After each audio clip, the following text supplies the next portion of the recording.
Hello YouTube, welcome back. This will be another Crime Couples episode today. We're going to be looking at Robert Wone.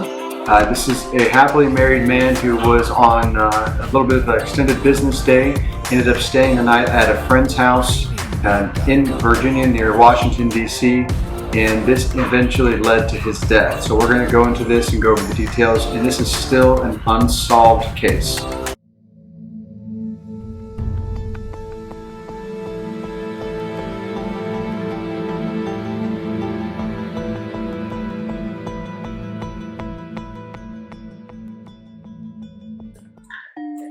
So Robert Wone was a fourth-generation Chinese American. He was born in New York, but he went to the University of Pennsylvania for law school. There he met a longtime friend, Joseph Price.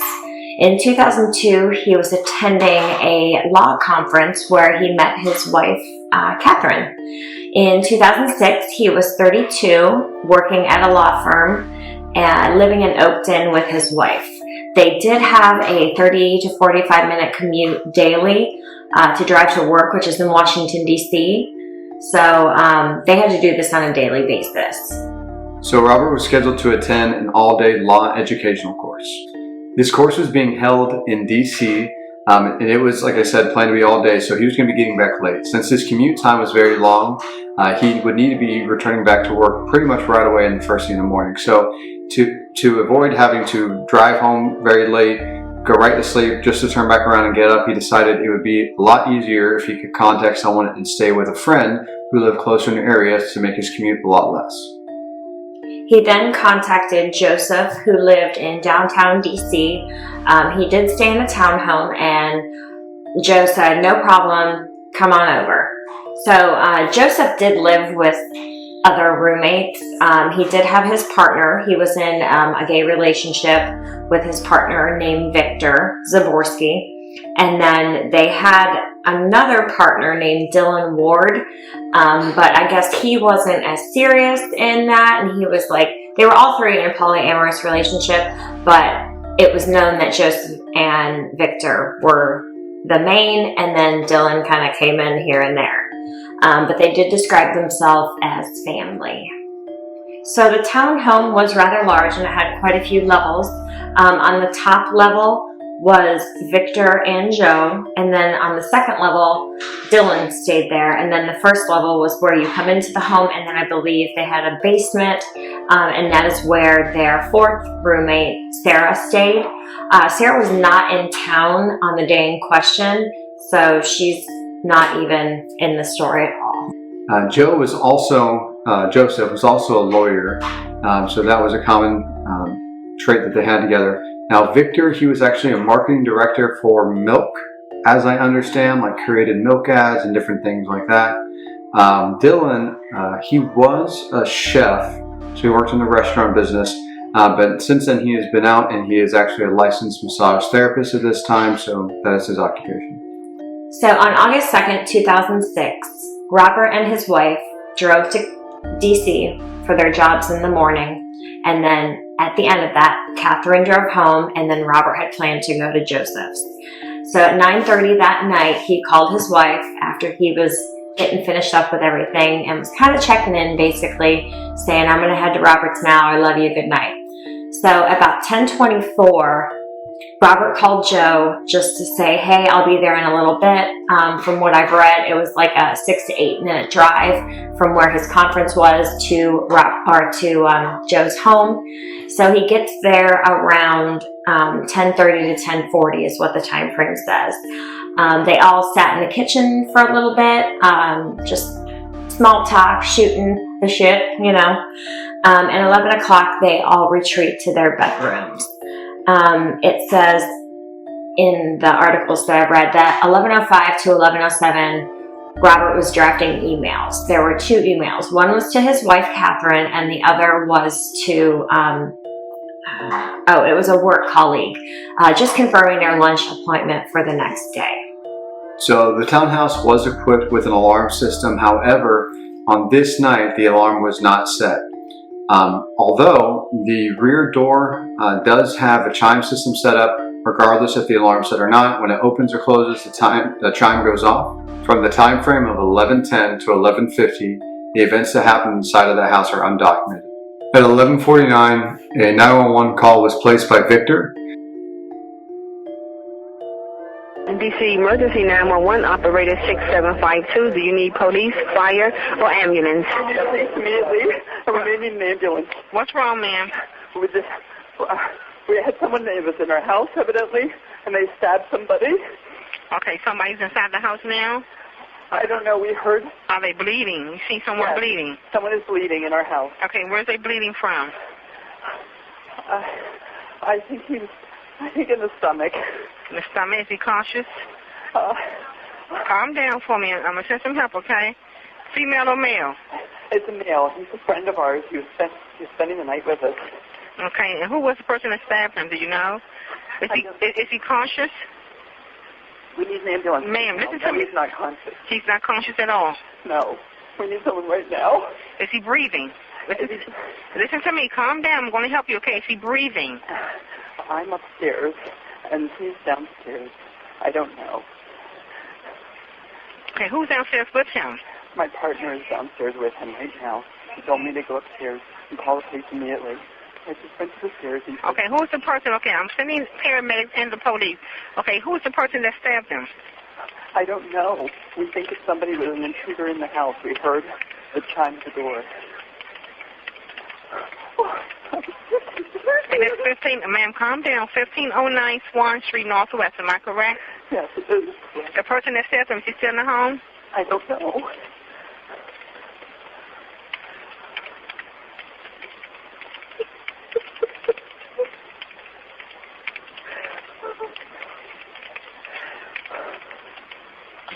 We got help en route, okay? Pardon me? We have help en route. Thank you. They're here. They are en route to you now. I'm sending the police and the paramedics, okay, to assist. Okay, what I need you to do is go downstairs, okay? The place wherever he was stabbed at, I need you to get a dry cloth, okay? And just apply pressure to that area. Wherever he was stabbed at on his body, I need you to take a towel downstairs while you're waiting for the paramedics to arrive and just apply pressure. Even if the rag or towel is saturated with blood, just get another towel and put it on top, but never lift the first towel off the area. Hold it on. Once it gets filled up with blood, just put another towel on top of that and just apply pressure until the paramedics arrive. Yes. On the leg. Yeah. With stab in the heart. In the heart? Yes. In the center of his chest. Okay. Is he breathing? Is he breathing? We have help en route now, okay?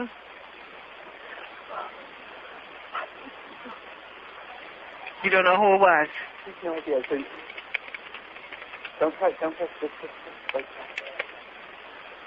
okay, is he breathing? He's breathing, but he needs help now. Okay, we have help en route, ma'am, okay? We do have help en route. Okay, just go down there and try to tell your husband or your the other half to just try to keep him calm and talk to him, okay?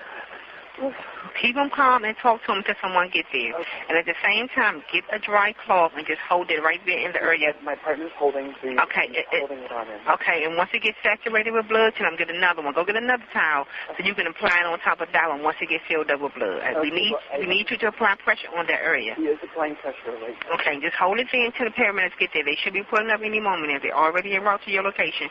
You don't know who did this. We have no idea who did this. Is the door open so they can get in? We don't know how they got in. Okay, but I'm asking you now, is the door open so the paramedics can get in once they get here? What? Sorry. What were you saying? Is the door open so they can get in? Is the door open so the paramedics can get in the home? I'm going to go down. Is this a private home or apartment? It's a home. It's a home. It's 1509 Swan Street, Northwest. The person had one of our knives. The person that stabbed him ran out the door with a knife? I think. Okay, anybody get any type of description of the person that came in the home? I have no idea. We have no description. We heard the chime, and we heard the scream from our friend. Okay. And so we came running downstairs. We ran in. So you both was upstairs and your friend was downstairs? Yes. You heard the door open and then you heard the scream? I didn't hear the door open until after the scream, and then we ran down the stairs and we heard we have an alarm, and so the chime went off. Okay. Is the ambulance, please? We really need the ambulance. Okay, they en route now, ma'am. Go to the door. They should be pulling up any moment, okay? I'm afraid to go downstairs. Okay, the person who's downstairs was the person that was assaulted. No, we're on the second floor. Okay, so somebody need to go downstairs and open the door for the paramedics. You're not sure if that person's still in the home or not. I have no idea. Okay, we have paramedics en route, okay? What time is it? What time is it at the moment? Yes. 23:54. It's 11:54, ma'am. 11:54. Yes. I mean, I'll stay on the line with you. I will stay on the line until somebody gets here, okay? I won't hang up. we need them right now. I'm not hanging up, but we need help now. Okay, they're en route, ma'am. They are en route. Let me know when you hear the paramedics. Can you look out the window and see if you hear them coming? I'm looking out the window and I see nothing. I see nobody. Okay, it seems like forever, but they are en route, ma'am. They're coming. Here they are. Here they are. They're there?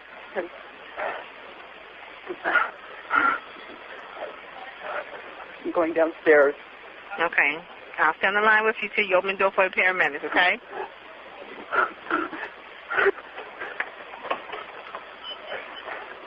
Help us. We have someone was stabbed. They're on our second floor.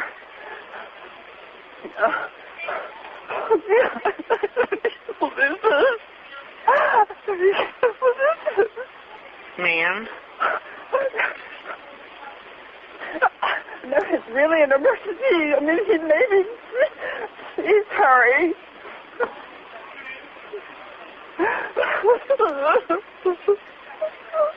Ma'am, it's going to be okay.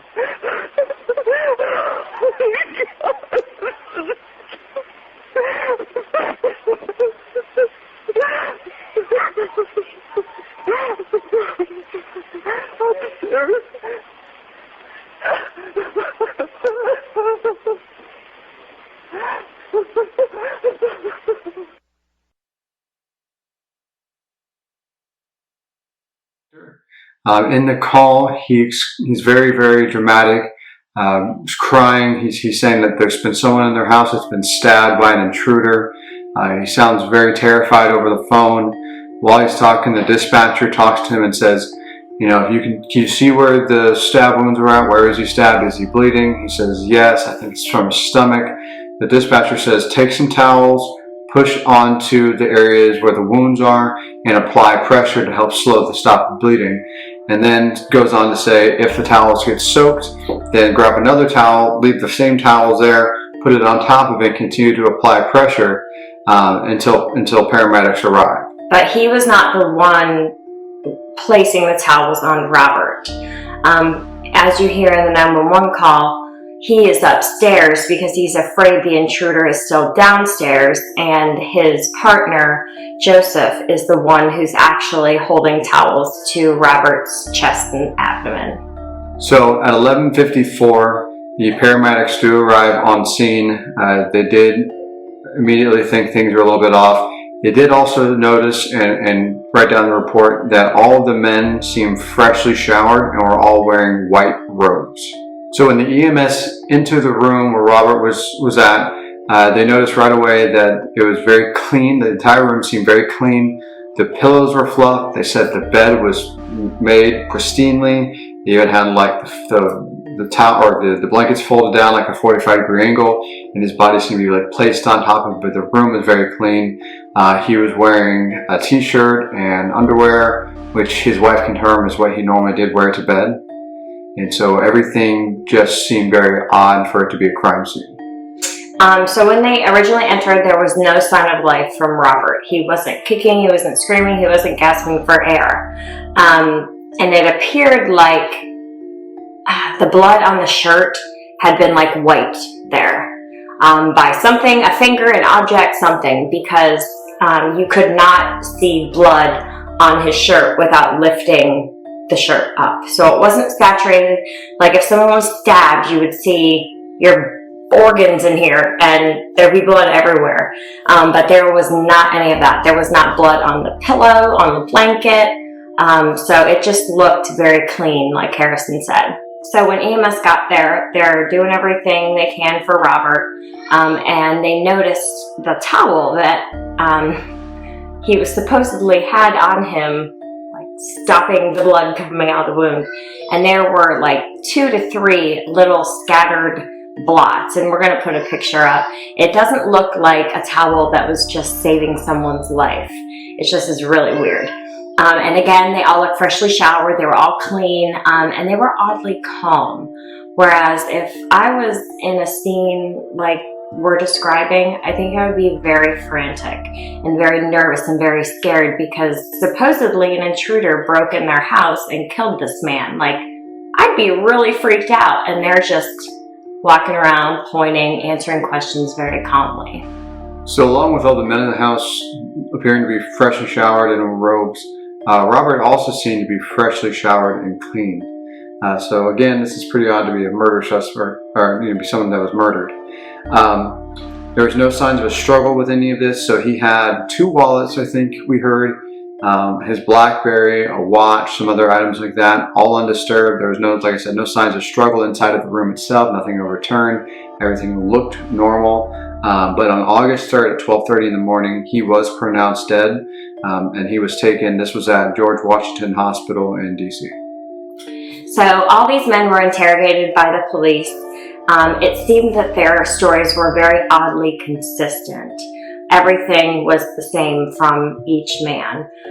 They said that they heard the door chime, which was on the back door, and they heard muffled grunting or muffled screaming. So Dylan was on the 2nd floor with Robert, and Victor and Joseph were on the 3rd floor. Supposedly they heard it, and Dylan was sleeping because he took a sleeping pill. They came downstairs and went into Robert's room, saw him lying there with a knife on his chest, and then Joseph told Victor, go upstairs and call 911. He started screaming, and then Dylan woke up from the screaming and came in the room. So they go into Robert's room, or Dylan comes in, and like I said, the knife was lying on his chest. So I don't know why, but they thought that they would take it off his chest and put it on the nightstand.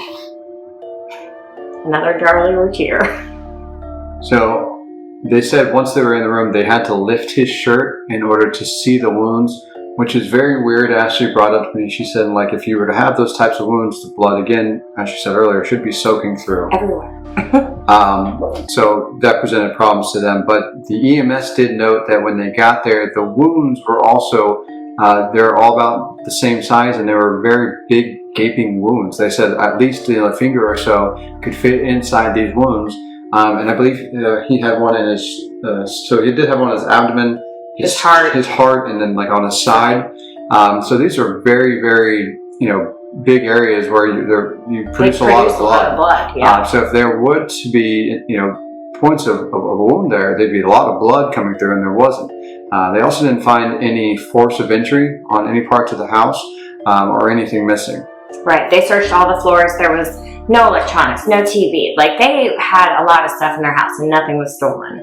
So the police were doing their collection of evidence. They did bring cadaver dogs in, and strangely enough, the cadaver dogs hit on 3 places.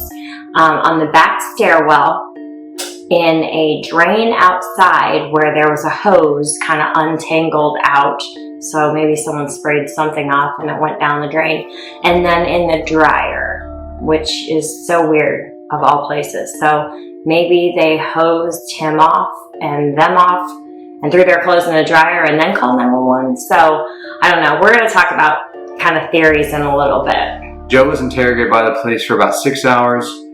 Victor was interrogated for, they said, around 8 hours, and Dylan was the longest for about 12 hours.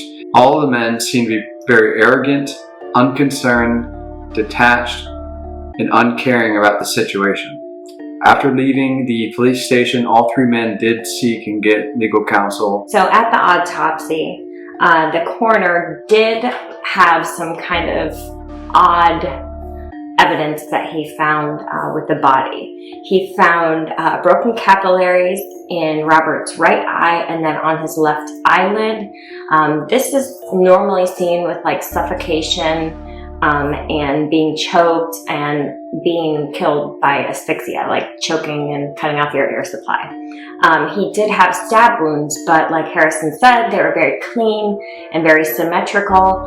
If I'm getting stabbed, I am fighting for my life. Like, you know, and it just appeared that he laid there and just got jabbed in his chest. You know, this doesn't make any sense. We were reading somewhere that he possibly was given a paralytic or like a drug to sedate him.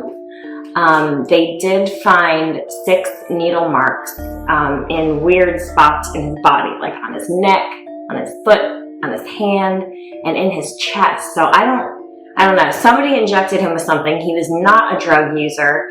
His tox screen proved to be negative, but the thing is, they only do like a general assay of drugs. They do alcohol, cocaine, marijuana, like those kind of things. They don't look for specific drugs unless they know that's what they're searching for. And yes, of course, they could find that drug, but they didn't look and think to look for like a paralytic or like something that would sedate him so that he could be stabbed. And the weird thing is, where's all the blood?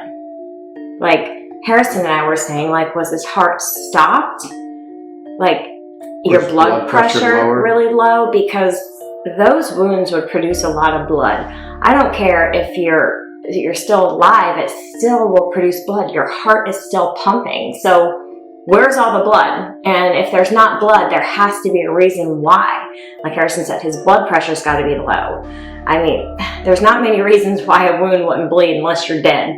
So that just came very weird to me and him. After swabbing his normal areas that are swabbed, your mouth, his rectum, and his anus, the coroner did find some semen, which is not odd, I guess, for some of those spots, but it was his semen. It wasn't anyone else's.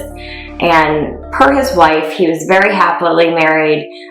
He did support the gay community because he did know these gentlemen in this house, and he was okay with that. But he did not ever encounter like a gay relationship. He never tested the waters. So it was just really odd that, you know, this would be found in those spots. I mean, especially in his rectum. Like, you have to go in to get that in there.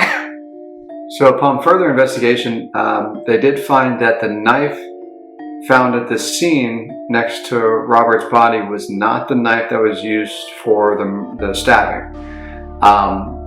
In fact, though, on that knife that was at the scene, there was blood on it, but not on the blade. There was blood on the side, but not actually on the cutting portion, or the tip where. So how do you stab somebody without getting blood on that part? Whatever. So what they actually found is the towel that they had used to compress with.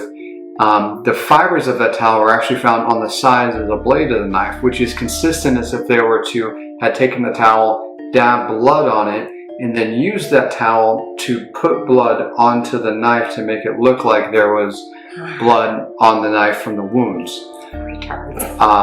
Furthermore, they did get a warrant to go in and research the house. They did find, and I think it was Dylan's room, I could be wrong, I think it was Dylan's room. They had found some very interesting devices. So Dylan and Joseph were into a very submissive, dominant relationship. So they did find like BDSM equipment. One thing that they did find was a device called a milking machine, which we had not heard of. We had to look up and see what that was. Yeah, don't look it up on Google. There's pictures. It's pretty graphic. But this is something that's meant to force someone to ejaculate, which would explain why his semen was found all over him and inside him. They also found like other like pornography and like other types of devices and restraints and things like that. Now, since the knife was ruled out being the murder weapon, or the stabbing weapon I should say, they did also find a culinary set that was missing one knife, and how Ashley was talking before, these wounds were very consistent and clean. They're all about 4 to 5 inches or so for the depth of the wounds in his body. And I think that they said that based off of the cutting block for the culinary set, the one that was missing was similar to around that length. Right. So this all happened in 2006. Nothing happened for 2 years. Nobody was charged. I guess they may have been doing some investigation, but nothing came of it. I guess in 2008, they sold the home and moved in random places. But later that year, in October and November, all 3 men were charged with obstruction of justice. They were also later charged with conspiracy, all 3 of them, but there was a judge, not a jury trial, but a judge found all 3 men not guilty of murder. You know, they couldn't charge them with murder because there was no evidence pointing to them. There were no drugs, no murder weapon, there were no fingerprints, there was nothing pointing to them. So the judge had made a statement, like basically stating, and I think we're going to put it up here, that he knows that these 3 men know what happened to Robert Wone that night. Like, something happened in their house. There was not an intruder. There was no evidence showing that somebody came in that home. They know who killed their friend. So, but they said they don't have evidence to point the finger at them. So, like Harrison said in the beginning, this case is still unsolved. So, if you know anything, please contact the Maryland Police Department. Leave us comments below on what you think. Also, don't forget, do go ahead, hit the subscribe button. Make sure you also hit the notification bell to stay up to date for when we post new videos. And then like Ashley said, comment. We like to interact with people. We like to see y'all's comments. We've gotten some good feedback on some information that is really cool, because there's a lot of people around the U.S. that are really close to these areas and have other insight. So we appreciate that. Yeah, it's good to get feedback. So thank y'all again.